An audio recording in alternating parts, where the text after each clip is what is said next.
حضرت ابن عباس رضی اللہ تعالی عنہما خود ہی اپنے بچپن کا ایک واقعہ سناتے ہوئے فرماتے ہیں کہ حضرت عمر فاروق رضی اللہ تعالی عنہ مجھے اپنے ساتھ لے کر بدر کے شیوخ صحابہ کی مجلسوں میں حاضر ہوا کرتے تھے۔ ایک مرتبہ ان میں سے کسی نے اعتراض کرتے ہوئے کہا کہ اس نوجوان کو لے کر آپ ہمارے پاس کیوں آتے ہیں؟ یہ کوئی بچوں کی محفل تو ہے نہیں، ہمارے پاس بھی اس کے معنی نوجوان بچے ہیں، مگر ہم ایسی محفلوں میں انہیں لانا پسند نہیں کرتے۔ یہ سن کر حضرت فاروق اعظم رضی اللہ تعالی عنہ نے فرمایا دراصل یہ نوجوان ان لوگوں میں سے ہے جنہیں تعلیم اور تربیت کے خاص زیور سے آراستہ کیا جاتا ہے۔ چنانچہ فاروق اعظم رضی اللہ تعالی عنہ نے ایک مرتبہ بدری شیوخ کے ساتھ مجھے اپنی بارگاہ میں بلایا۔ یہ حضرت عبداللہ ابن عباس رضی اللہ تعالیٰ عنہ فرماتے ہیں، حضرت ابن عباس کہتے ہیں میں سمجھتا ہوں کہ اس دن مجھے خاص اس لیے بلایا تھا تاکہ میرا علمی مقام و تفوق ان پر ظاہر کریں۔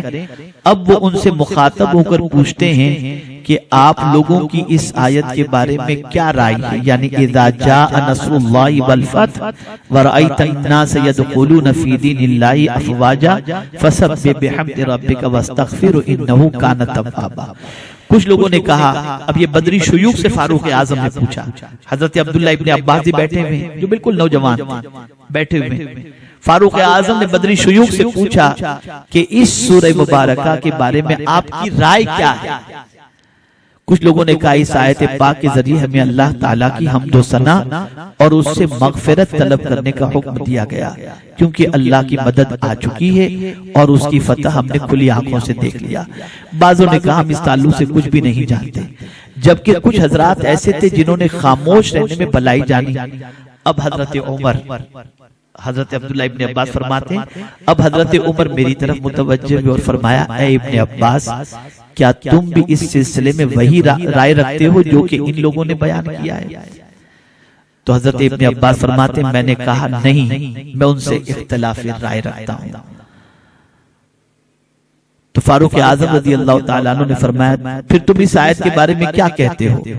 میں نے کہا یہ سورہ دراصل رسول اعظم صلی اللہ علیہ وسلم کے وصال پرملال کی خبر ہے، جس پر اللہ تبارک و تعالی نے انہیں اشارے کنائے میں آگاہ فرما دیا۔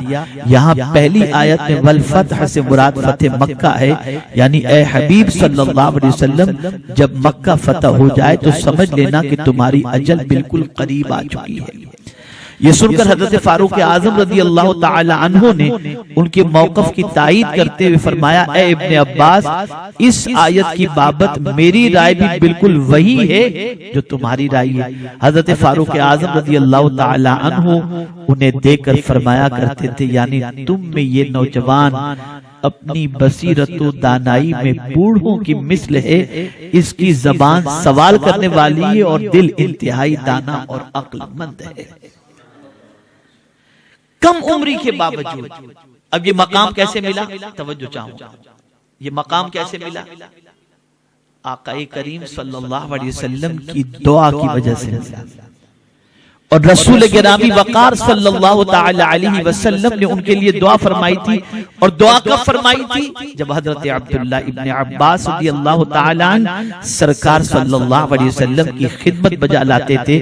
میرے پیارے آقا صلی اللہ تعالی علیہ وسلم کے پیارے دیوانوں، حضرت عبداللہ ابن عباس رضی اللہ تعالی عنہما نے ایک ایک لمحے کی قدر فرمائی ہے، اور ان کی زندگی اس بات پر گواہ ہے، اور اسی لیے آج سب سے معتبر مستند اور قابل قدر اگر کوئی تفسیر سمجھی جاتی ہے تو تفسیر ابن عباس سمجھی جاتی ہے، اس لیے کہ انہیں سید المفسرین کا خطاب میسر ہوا ہے۔ لیکن وہ بھی نوجوان تھے، انہوں نے وقت کی قدر کی۔ میرے پیارے آقا صلی اللہ تعالی علیہ وسلم کے پیارے دیوانوں، خود رب قدیر نے حضور صلی اللہ علیہ وسلم سے کیا فرمایا، اسے غور سے سنیے۔ اگر یہ آیت مبارکہ آپ نے ہم نے سب نے ذہن میں محفوظ کر لی تو میں سمجھتا ہوں کہ بہت بڑا انقلاب ہماری زندگی میں آ جائے۔